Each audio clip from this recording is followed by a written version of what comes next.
It was a typical Thursday evening in our suburban home, the kind where the setting sun bathes the living room in a warm golden hue. Our baby Lily was gurgling happily in her crib, unaware of the complexities of adult life. My wife Emma hummed a tune while preparing dinner, her silhouette dancing against the kitchen walls. Life at that moment felt almost perfect, mundane in its happiness. That's the thing about peace, though, it's often a prelude to a storm you never see coming. I lounged on the couch, scrolling aimlessly through Instagram, a mindless escape after a long day at work. That's when I saw him, or at least someone who looked alarmingly like him. Alex. The name alone triggered a cascade of memories, most of which I had neatly filed away in the back of my mind. But there he was in a photo, smiling with that same infuriating charm. Alex wasn't just any acquaintance. He was a specter from our past, a ghost that haunted the corners of my marriage. Emma had confessed early in our relationship about her history with him. They were close, uncomfortably close, in college, involved in everything but what she assured me was the final act. But that wasn't the part that bothered me the most. It was the timing. This photo, this digital ghost, was from the week I had to fly to the East Coast for a family emergency. The week I was away, wondering if Emma was okay, she was with Alex. I confronted her that evening, trying to keep my voice level, but there's only so much calm one can muster in situations like these. Emma, did you meet Alex while I was away? Her reaction was a cocktail of surprise and guilt. Yes, but it was nothing, just a friendly catch-up, she said, her voice a little too quick, her eyes a little too evasive. That night sleep didn't come easy. My mind replayed Emma's words, her expressions, looking for signs I might have missed. There were inconsistencies, tiny cracks in her story that grew wider the more I thought about them. By morning I was resolute. I needed to know the truth. I started digging. Old messages, emails, anything that could give me a clearer picture. What I found was a photo, a simple, seemingly innocuous photo of Emma and Alex, closer than what just friends should be. It was like a punch to the gut, a silent confirmation of my worst fears. The confrontation that followed was anything but calm. Accusations flew, tempers flared, and in the end we were both left drained, standing amidst the wreckage of what was supposed to be a normal day. We made up, as couples do, but the seed of doubt had taken root in my mind. I couldn't let it go. So I did what any desperate man might do. I hired a private investigator. It felt like a betrayal, an admission that our marriage was on shakier ground than I wanted to admit, but I needed answers. The investigator, a grizzled man with the knack for uncovering secrets, delved into Alex's past and present. What he found was unsettling. Alex had a history, a pattern of insinuating himself into the lives of women in committed relationships. It was like reading a script of a bad movie, each act more predictable than the last. He had disrupted relationships, left a trail of emotional chaos in his wake, and now it seemed he had played a role in mine. Every day the tension at home grew. Emma sensed my growing suspicion, my barely concealed hostility. Our conversations turned into interrogations. Our nights, once filled with shared laughter and whispered plans for the future, became silent battlegrounds of unspoken accusations. It all came to a head when Alex came back to town. I couldn't resist the urge to confront him. We met in a crowded cafe, the public setting a thin veneer of civility over the boiling anger inside me. Did you sleep with my wife? I demanded, foregoing any pretense of courtesy. Alex's denial was immediate, but his eyes, those shifty, evasive eyes, told a different story. He hinted at something happening that night, a suggestion wrapped in a smirk that made my blood boil. But he offered no confession, no solid evidence of the betrayal I was so convinced had occurred. Returning home, I found Emma distant, her patience with my obsession wearing thin. It's either me or your baseless accusations, she warned, her voice trembling with a mix of anger and hurt. I was torn, caught in a web of my own making. The once happy home we had built together was now a house of cards, trembling at the slightest breath of doubt. That night, lying awake, I realized the gravity of my actions. My quest for the truth, however justified I felt it to be, had started to erode the very foundation of our marriage. The love and trust we had cultivated over years were being overshadowed by a ghost from the past, a specter of doubt that refused to be laid to rest. But I couldn't stop, not yet. There was one last piece of the puzzle that needed to be placed, One final truth that needed to be uncovered, whatever the cost. Ever since the day I saw that photo of Emma and Alex, my world had started to crumble brick by brick. Suspicion is like a virus. Once it finds a host, it grows, festering, until it consumes everything in its path. I became that host, and my home became a breeding ground for doubts and cold silences. Emma felt the change. She tried to maintain normalcy, perhaps believing this storm in my head would pass. But how do you ignore the elephant in the room? How do you pretend that your husband doesn't look at you with eyes clouded by suspicion? The tension between us was palpable, a thick fog that refused to lift. I found myself analyzing her every move, dissecting her every word. The loving trust we had built over the years began to erode under the weight of my relentless questioning. Then Alex came back to town. It was like a sign, a cruel joke fate was playing on me. I couldn't let the opportunity pass. I had to confront him, to face the man who was haunting my marriage, my dreams. We met at a local cafe, a place buzzing with life, oblivious to the drama about to unfold. I saw him there, nonchalant, sipping his coffee. I walked up to him, my heart pounding in my chest. "Did anything happen between you and Emma?" I demanded, my voice steady but my insides churning. Alex looked up, his eyes meeting mine. The smirk that played on his lips was enough to fuel my anger. "We're just friends," he said, but his tone suggested otherwise. It was a denial laced with hints, insinuations that left me more confused, more enraged. Returning home, I was met with Emma's growing frustration. "Your obsession with Alex is tearing us apart," she cried. And she was right, but the seed of doubt had taken root too deep for reason or love to reach. In the midst of this growing rift, an unexpected ally emerged. A friend of Emma's, someone I had never really connected with, reached out to me. "I think you should know something," she said hesitantly. She told me about a party where Emma and Alex had been seen together. A little too close for comfort. It was a new piece of the puzzle, a clue that I couldn't ignore. That night, as I lay in bed next to Emma, the memory of that party flashed in my mind. I remembered how she had come home late, her explanation a little too rehearsed. The images haunted me, Emma and Alex together, laughing, touching. The more I thought about it, the more real it seemed, the more it ate away at me. The next day at work, I couldn't focus. My mind was a whirlwind of doubts and fears. My colleagues noticed, my boss noticed. My professional life, just like my personal life, was starting to unravel. It's funny how one moment, one simple act of curiosity, can lead you down a path from which there's no return. I had opened Pandora's box, and now I was paying the price. Ever since suspicions about Emma clouded my mind, life had become a relentless pursuit for the elusive truth. My days were consumed by a singular obsession to find out what really happened between her and Alex. This quest was not just about uncovering a possible betrayal. It was about salvaging what little peace I could muster in this storm of doubt. My family started to notice the change. They saw the dark circles under my eyes, the constant distractions, the way I jumped at every beep of Emma's phone. They decided to intervene. It was a Sunday afternoon when they all showed up at our door, unannounced, concerned, and determined to get to the bottom of things. "We're worried about you," my sister said. Her eyes filled with a mix of concern and frustration. "This isn't healthy, you're tearing your family apart." I wanted to dismiss their concerns, to tell them they didn't understand. But deep down I knew they were right. It was under this familial pressure that Emma and I found ourselves in the office of a marriage therapist. The room was cozy, designed to make one feel at ease, but all I felt was a growing sense of skepticism. Therapy? How could talking to a stranger help when every fiber of my being screamed that something was amiss in my marriage? The therapist, a middle-aged woman with a calm demeanor, listened as we recounted our story. When it was my turn, I laid out my suspicions, my evidence, my fears. I expected validation, understanding, even agreement. Instead, she offered a perspective that hit me like a cold splash of water. "Have you considered that these suspicions might be more about your insecurities than Emma's actions?" she asked gently. Her words struck a nerve. I recoiled, feeling a mix of anger and denial surge within me. Insecurities? Was she implying that this was all in my head? That my gut feeling, the sleepless nights, the endless searching were just manifestations of my own weaknesses? No, that couldn't be. I refused to accept it. Ignoring the therapist's advice, I redoubled my efforts to uncover the truth.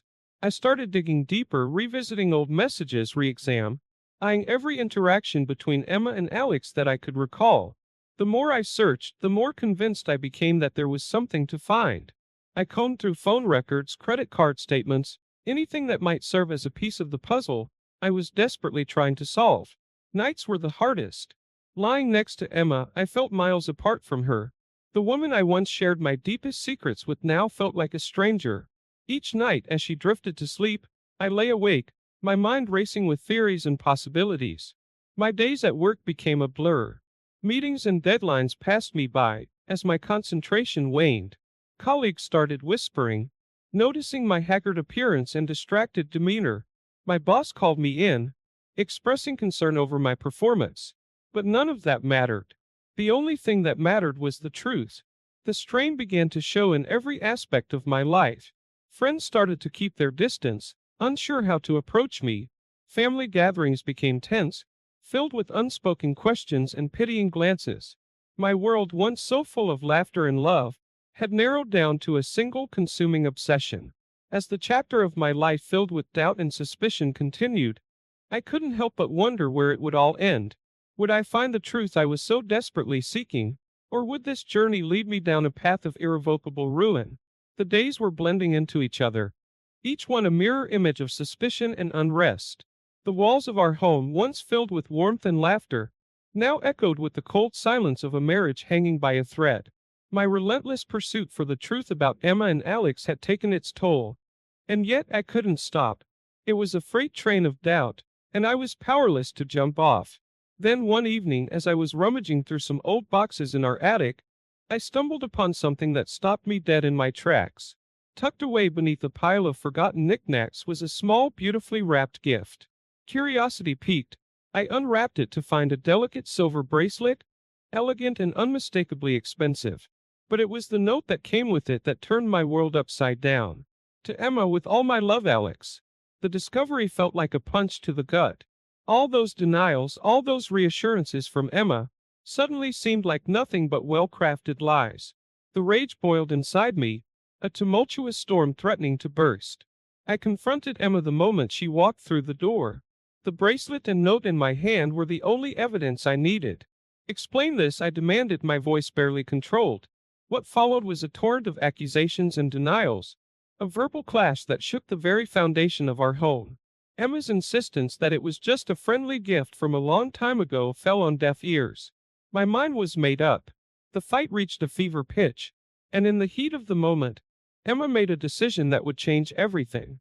"I can't do this anymore," she said, her voice breaking with a mixture of frustration and sorrow. "I'm going to stay with my parents." And just like that, she was gone, leaving behind a silence more deafening than the loudest of arguments. The house felt empty without her, a stark reminder of the consequences of my actions. I wandered through the rooms, each corner a memory of better times. The loneliness crept in, a constant companion in the echoing halls of our once happy home. It was during one of these long, solitary nights that an old friend called. Mike, someone I had known since college, someone who had always been a voice of reason. "You need to let go of the past, man," he said, his voice a mix of concern and frankness. "You're destroying everything you have over something that might not even be true." His words were a bitter pill to swallow. For the first time, I began to consider the possibility that I might be wrong, that my obsession with proving Emma's infidelity might have led me down a path of self-destruction. But the seed of doubt, once planted, is not easily uprooted. As the chapter of my life filled with suspicion and regret continued, I couldn't help but wonder where it would all lead. Would my relentless pursuit of the truth bring me any peace? Or had I already lost everything in my blind quest?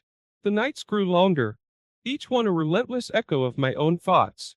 The home we had built together, once a sanctuary, now felt like a prison of my own making. In the deafening silence, I could almost hear the echoes of Emma's laughter, the soft patter of our child's feet, the life that I had unknowingly gambled away. In the midst of this self-inflicted solitude, I began to reflect on everything that had transpired. The discovery of the bracelet, the confrontation, the separation. It all seemed like a nightmare that I couldn't wake up from. But it was a nightmare of my own creation, a path I had chosen when I let suspicion take the wheel. The days passed, each one a grim reminder of the cost of my obsession. I went through the motions at work, a shell of my former self. Colleagues whispered sympathetic glances thrown my way, but I barely noticed. My world had narrowed down to the four walls of my house, a house that now felt too big, too empty. The days following Emma's departure were a blur, a mix of confusion, regret, and an overwhelming sense of loss. The house, once filled with the sounds of a family, now echoed with the hollow silence of my solitary existence. It was in one of these moments of profound loneliness that I made a decision. I needed to return to therapy. I needed help. Walking into the therapist's office felt different this time. It was no longer about proving my righteousness or Emma's supposed betrayal. It was about understanding, about healing. The therapist welcomed me back, her eyes reflecting a mix of concern and professional neutrality. "We need to address the root of your trust issues," she said, her voice calm and steady. It was a challenge, a call to confront the demons that had driven me to the brink of losing everything I held dear. I was ready, or at least I thought I was. The sessions were intense, often emotionally draining. We delved into the past, unearthing old wounds, old insecurities. It was during one of these sessions that I received an unexpected email. It was from Alex. His words were a confession, a revelation that turned everything on its head. He admitted to trying to seduce Emma that night years ago, but she had rejected him. He expressed regret for his actions, for the turmoil he had unknowingly caused. The email was like a missing piece of a puzzle, fitting into place yet appending everything I thought I knew. I sat there, the email open in front of me, a sense of realization washing over me. The encounter I had imagined, the betrayal I had convinced myself had taken place, might have been just that, a figment of my imagination fueled by insecurities and unfounded suspicions. With this new revelation, I reached out to Emma. It was a tentative step, a phone call made with a heart full of hope and a mind clouded with doubt. She was hesitant, her voice guarded, a clear indication of the hurt that my accusations and doubts had caused. Our interactions remained strained until an unforeseen crisis struck. Our daughter Lily fell ill. It was a terrifying moment, one that pushed aside our differences and brought us together in a shared concern. Watching Emma care for Lily, seeing her strength and tenderness, reminded me of the woman I had fallen in love with, the family we had built together. The illness, though brief and not serious, served as a catalyst, bringing us temporarily closer in a shared purpose.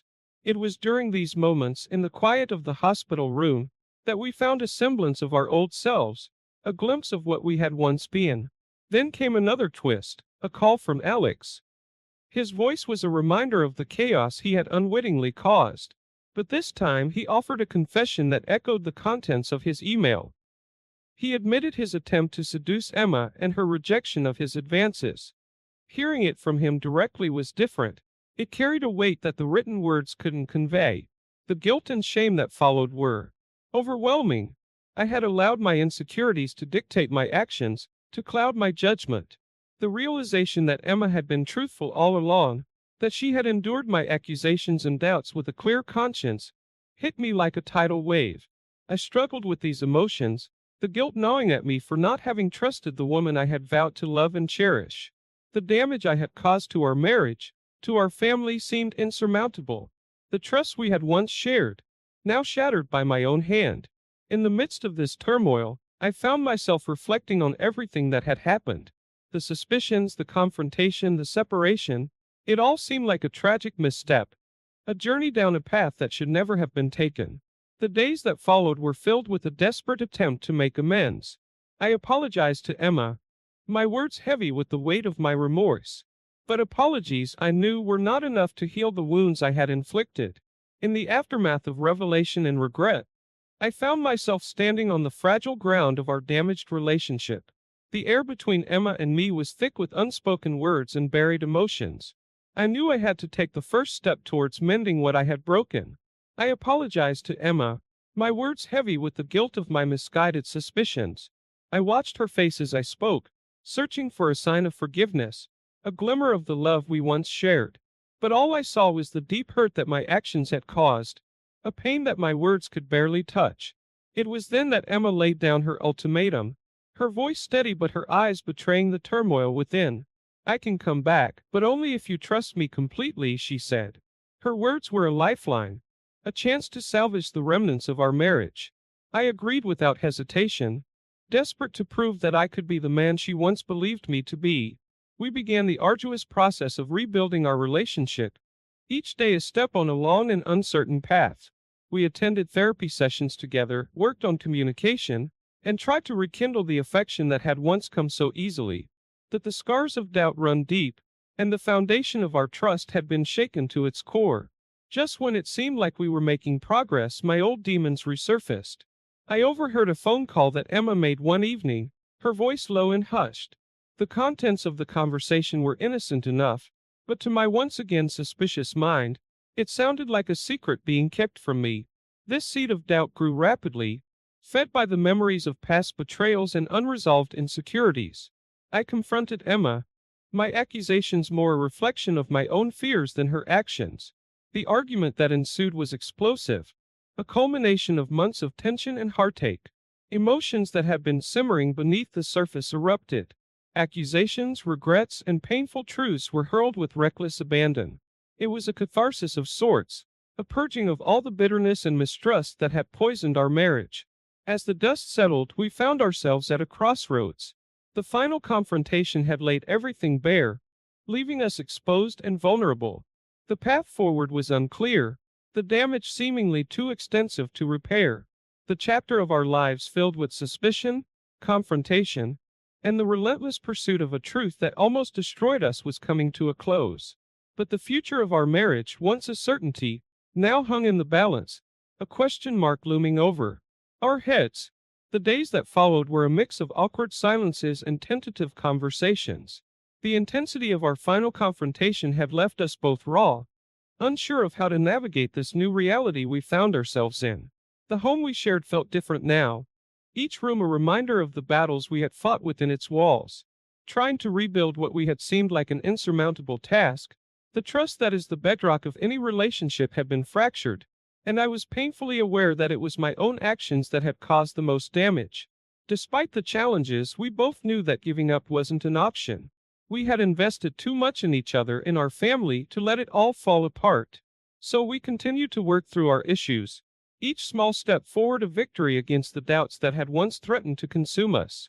The world I knew was crumbling around me, each piece falling away like leaves in the autumn wind.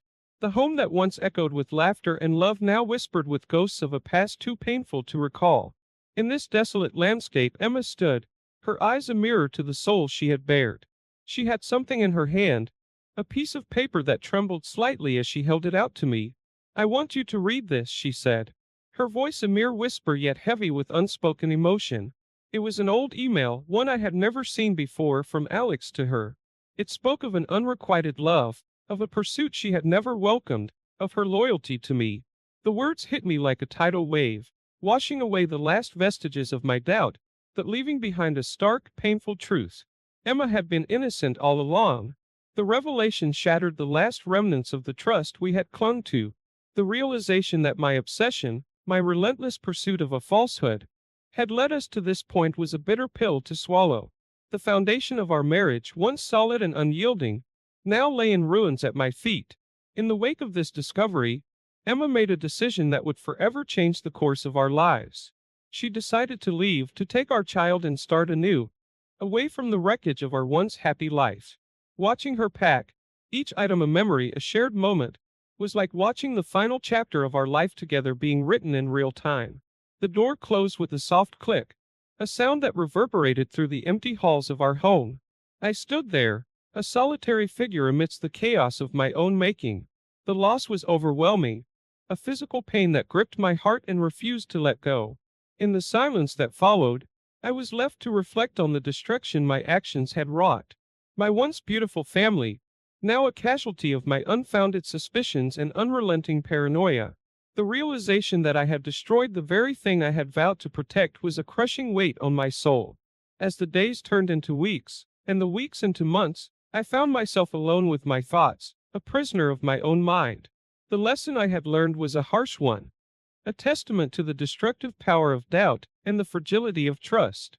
In the end, I was left with nothing but memories and regret, a haunting reminder of what could have been. The story of our marriage, once filled with hope and love, had ended in tragedy, a cautionary tale of the price of mistrust.